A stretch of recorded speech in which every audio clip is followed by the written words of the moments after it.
Lady power star Sai Pallavi ఈ beauty గురించి ప్రత్యేక పరిచయం అవసరం లేదు. ఎందుకంటే ఇప్పుడు సాయి పల్లవి టాలీవుడ్, కాలీవుడ్, మాలీవుడ్ కు మాత్రమే సుపరిచితం కాదు, బాలీవుడ్ ఇండస్ట్రీలో కూడా ఎంట్రీ ఇచ్చింది. ఈ క్రమంలోనే అక్కడ రామాయణ ఆధారంగా తెరకెక్కుతున్న సినిమాలో సీతగా నటిస్తుంది. ఈ విషయం పక్కన పెడితే సాయి పల్లవికి పూజా కన్నన్ అనే సోదరి ఉన్న విషయం తెలిసిందే.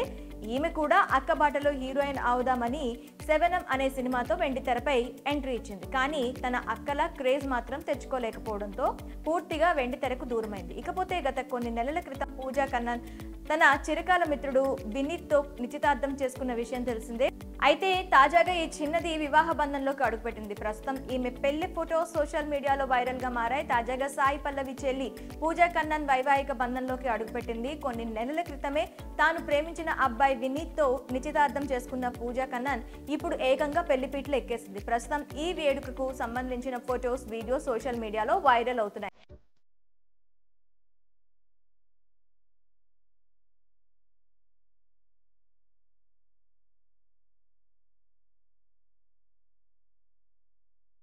రెండు కుటుంబాల సన్నిహితులు, బంధువుల మధ్య సాయి పల్లవి చెల్లెలు పూజ పెళ్లి అంగరంగ వైభవంగా జరిగింది. అయితే వీరి వివాహం గురువారం ఉదయం జరిగినట్లు తెలుస్తోంది. ఇక చెల్లెలు పెళ్లిలో సాయి పల్లవి మరోసారి తన డాన్స్ తో అదరగొట్టేసింది. కాగా ప్రస్తుతం సాయి పల్లవి డాన్స్ కు సంబంధించిన వీడియో నెట్టింట వైరల్ గా మారింది.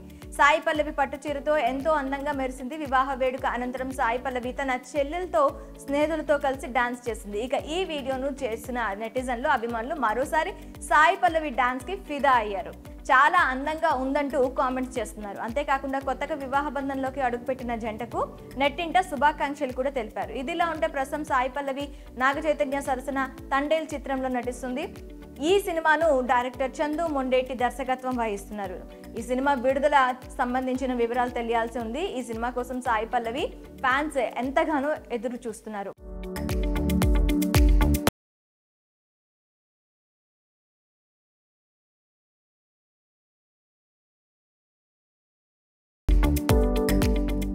ఈ సినిమాలో ఆమె ఏ స్థాయిలో ఆకట్టుకోనుందో తెలియాలంటే విడుదల వరకు ఆగక తప్పదు. మొత్తంగా తన చెల్లి పెళ్లిలో సాయి పల్లవి చేసిన డాన్స్ పై మీ అభిప్రాయాలను కామెంట్ రూపంలో మాకు తెలపండి.